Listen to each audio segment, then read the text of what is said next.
Hi there, it's Sarah. Welcome to Inspire Tarot. It's good to have you on the channel.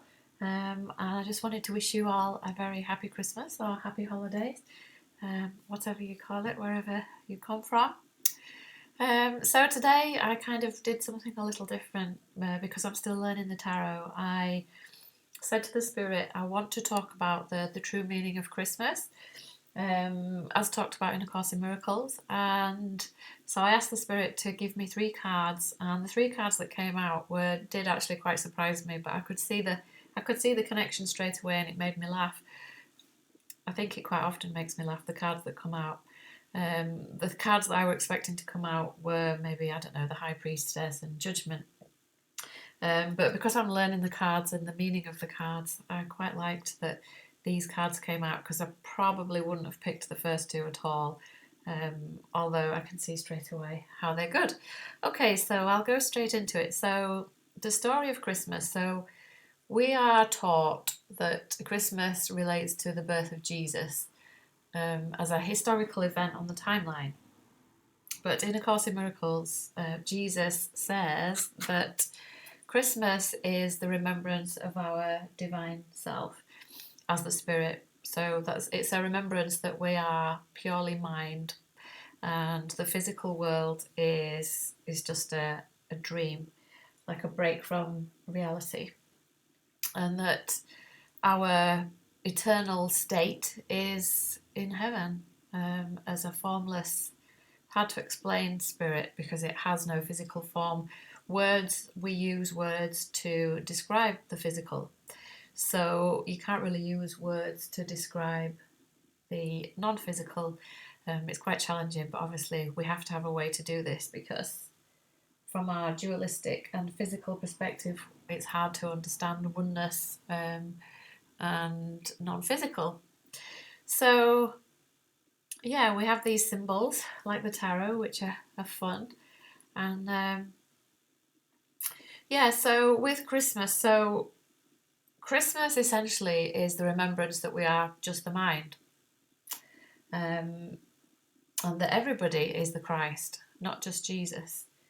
This is one of the things that I thought when I was younger, that how would it be fair that one person would be special and not anybody else? And why would a God forsake one person? It just seemed a bit kind of twisted and macabre. And I really couldn't buy into the Christmas story. So when I came across A Course in Miracles and Jesus talking about the Course in a way that the Christ mind is everybody, and that we are all linked at the mind level at all times, I just loved that. So Christmas is essentially the remembrance of our divine nature, the remembrance of our oneness and our innocence. So Christmas is something that we should be celebrating every minute of every day, not just one day a year. And the ego has managed to convince us. This is where the 7 of Swords cards come in. This is the deception, that Christmas is a linear event that just relates to one person, and we kind of celebrate it like an idol. So it's a complete distortion of what Christmas really is. And the Hangman talks about a new perspective, kind of surrender. So we're surrendering and letting go of our beliefs that Christmas is a timeline event, and that we're not the Christ, which we are. Yeah, and the Hangman is also to do with enlightenment and kind of acceptance of our new state. And the 9 of Cups is all about emotional fulfillment. And we do receive this emotional fulfillment once we remember that we're not really human beings in this world, in a crazy world, or as Gary Renard calls it, on Psycho Planet, that God didn't really choose to put us here, which kind of always made sense to me, because I always used to think, if I was God, I wouldn't create a physical world which was like an obstacle course where there was no fixed meaning about anything. Essentially, it's just like this world is like an obstacle course from hell, but we can turn it into the happy dream by seeing it as a harmonious whole, and understanding that everything that happens to us is helping us level up. And usually things that happen to us that we don't like just means that we're having the ego undone. So having the ego undone does feel like annihilation to the small self. So the awakening process is never easy. But yeah, I just thought it was interesting, the cards that came out, and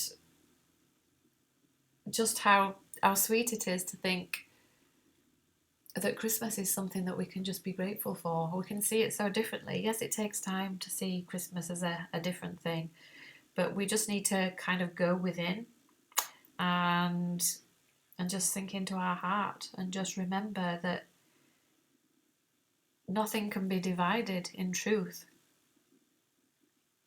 I was on a call once where we were on Zoom and there was a few of us together, and the signal kept dipping in and out.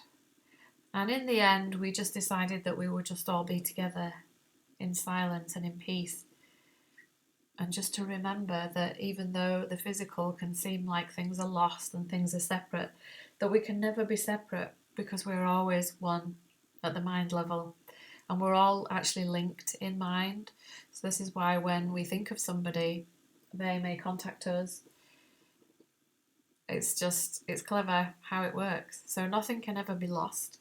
We can talk to other people in our mind and they can hear us, because it's really just all a projection of the one mind. So yeah, it's just the true meaning of Christmas is a beautiful example, a beautiful remembrance of our divine nature, and a remembrance that we're all one mind and that people are actually thoughts. I love that one. That's very deep, that people are thoughts.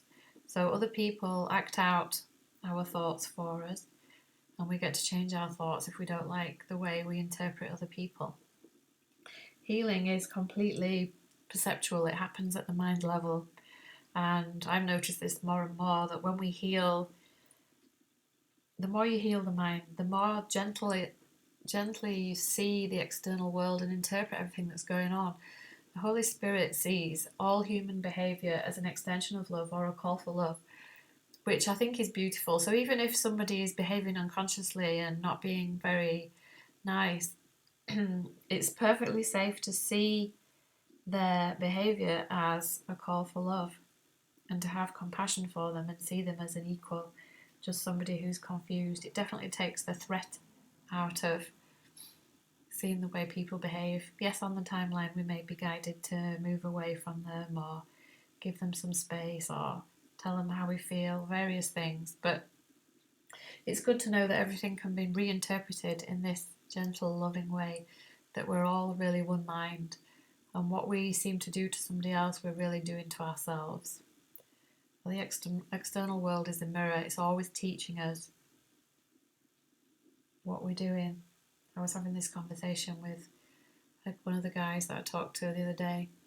We were talking about somebody who was being dismissive, and I reminded him that this is a reflection of something he needs to look at in himself.